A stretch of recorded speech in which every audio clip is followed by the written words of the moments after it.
मुंगेली छत्तीसगढ़ का ऐसा शहर जहां निरंजन केशरवानी, डॉक्टर भानु गुप्ता, फूलचंद जैन, अभय राम साव जैसे बीजेपी के दिग्गज नेता हुए, जो पहले जनसंघ फिर भारतीय जनता पार्टी के दौर में मुंगेली को एक खास पहचान दिलाते रहे।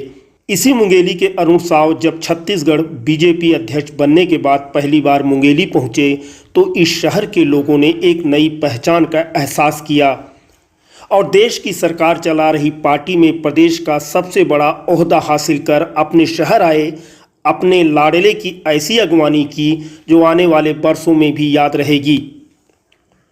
यह ऐसी शाम थी जब मुंगेली में आसमान पर बादल छाए थे, रुक रुक कर बारिश की बूंदें भी लोगों को भिगो रही थीं। जब अपने ही गांव घर के पले बढ़े अरुण साव का काफिला पहुंचा तो शहर के लोगों की आंखें खुशी से भीग गई और खुशियों के इस पल ने अरुण साव की भी आंखें नम कर दी थीं। वैसे छत्तीसगढ़ बीजेपी की कमान संभालने के बाद पिछले रविवार को अरुण साव जब पहली बार मुंगेली के लिए रवाना हुए तो बिलासपुर में मिनोचा कॉलोनी से ही उनका स्वागत का सिलसिला शुरू हो गया था। रास्ते में सकरी, काठाकोनी, तखतपुर, बरेला, जरहा गांव, दशरंगपुर, गीधा, करही सभी जगहों पर लोगों ने अरुण साव का दिल से स्वागत किया। मुंगेली पहुंचने के बाद कलेक्ट्रेट से लेकर दाऊपारा चौराहे और फिर पड़ाव चौराहे तक जगह जगह ढोल, ताशे, पटाखे, फूल माला के साथ स्वागत किया गया। उन्हें लड्डुओं से भी तौला गया। वे कई गलियों में भी घूमे और लोगों के घर तक पहुंचकर उनका आशीर्वाद लिया। खास बात यह रही कि लोगों ने दलगत राजनीति से ऊपर उठकर मुंगेली के अपने अरुण साव को गले लगाया। कई संगठनों ने उनका अभिनंदन किया। मुंगेली इलाके में कोई बड़ा कारखाना नहीं है। इस इलाके के लोग पूरी तरह से खेती किसानी के भरोसे बसर करते हैं। उन्हारी राज के नाम से मशहूर इस इलाके के किसान अपनी एक अलग ही पहचान रखते हैं। अरुण साव भी ऐसे ही किसान परिवार से आते हैं। ठेठ छत्तीसगढ़िया हैं और ओबीसी साहू समाज से आते हैं। उन्होंने वकालत करते हुए अपनी अलग पहचान बनाई है। अपने पिता स्वर्गीय अभय राम साव सहित मुंगेली इलाके के कई बड़े नेताओं के करीबी रहकर उन्होंने अखिल भारतीय विद्यार्थी परिषद, युवा मोर्चा से लेकर भाजपा तक हर जगह जमीन से जुड़कर काम किया है। अपनी पार्टी के संगठन में प्रदेश के सबसे बड़े ओहदे पर पहुंचकर भी वे इन बातों को नहीं भूले हैं। मुंगेली में जहां भी उन्होंने भाषण दिया अपनी बोली छत्तीसगढ़ में ही बात रखी और कहा कि पार्टी ने एक छोटे कार्यकर्ता के ऊपर बड़ी जिम्मेदारी सौंपी है। एक चाय बेचने वाला देश का प्रधानमंत्री और एक छोटा कार्यकर्ता प्रदेश अध्यक्ष बन जाए, यह सिर्फ भाजपा में ही हो सकता है। आप सब मोला अति दिन ले परखा था, मैं कोई नेता नो, मैं आपके जैसे एक साधारण कार्यकर्ता हूं। वही कार्यकर्ता हूं जिन मतदान केंद्र में मतदाता पर्ची बांटे के काम करे हो। पुराना सियान मन जाना थे जीवन भैया जैसे के कार्यालय में बैठ के कैसे झंडा में स्टेंसिल लगाते रहे, दीवार में लगाते रहे। आज तो प्रिंटेड झंडा आते, प्रिंटेड बैनर आते, बांधे के काम होते, लेकिन वो दिन स्टेंसिल लगाते रहे, दीवार में झंडा में स्टेंसिल लगाते रहे। तो ये काम करे हम। पहली झंडा बांधे बर हमन चढ़न टेलीफोन के खंभा में, बिजली के खंभा में झंडा बांधे के काम करने वाला कार्यकर्ता के ऊपर भारतीय जनता पार्टी के नेतृत्व आज छत्तीसगढ़ प्रदेश अध्यक्ष की जवाबदारी दिए है। मैं केंद्रीय नेतृत्व का धन्यवाद देता हूं और भरोसा दिलाता कि एक छोटे कार्यकर्ता लिए जिम्मेदारी दे है तो निश्चित रूप से पूरा मेहनत करके, पूरा ताकत लगा के जो नेतृत्व भरोसा करे है और भरोसा में खरा उतरे के काम आप सबके आशीर्वाद, आप सबके सहयोग से करूंगा। मैं भारतीय जनता पार्टी के एक सामान्य कार्यकर्ता हूं और कार्यकर्ता के दर्द और कार्यकर्ता के भावना ला बहुत अच्छे से समझता हूं।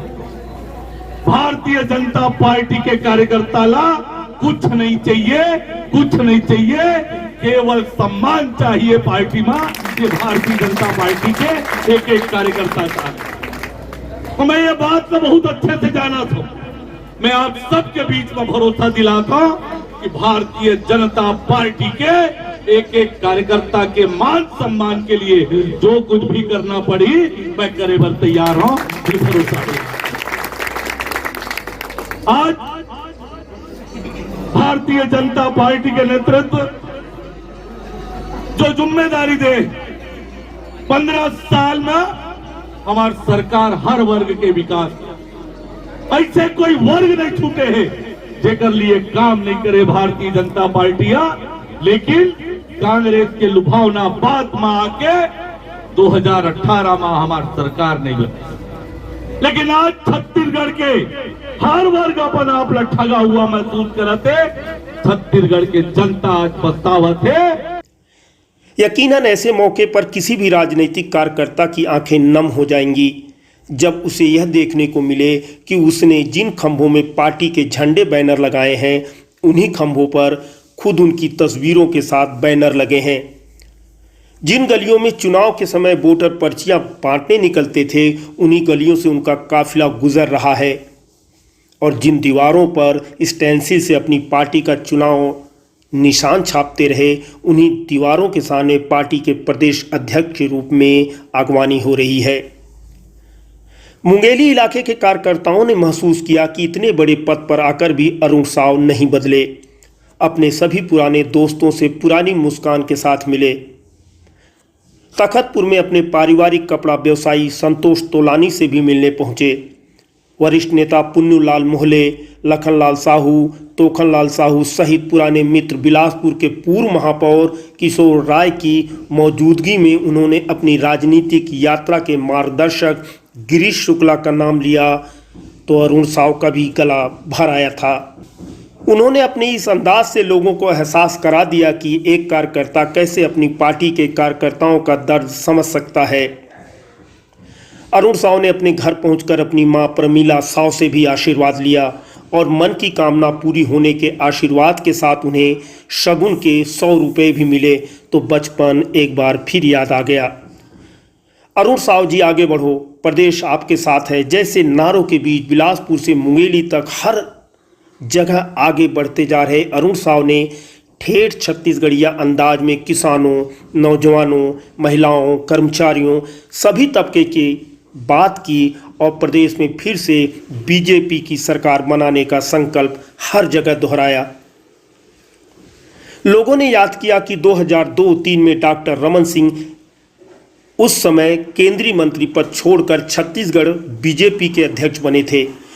उन्होंने न केवल अपनी पार्टी को 2003 के विधानसभा चुनाव के लिए नए सिरे से खड़ा किया बल्कि भाजपा के सौम्य चेहरे के रूप में प्रदेश के मतदाताओं का भी भरोसा जीता और छत्तीसगढ़ में बीजेपी की सरकार बनाई जो लगातार 15 साल तक चली।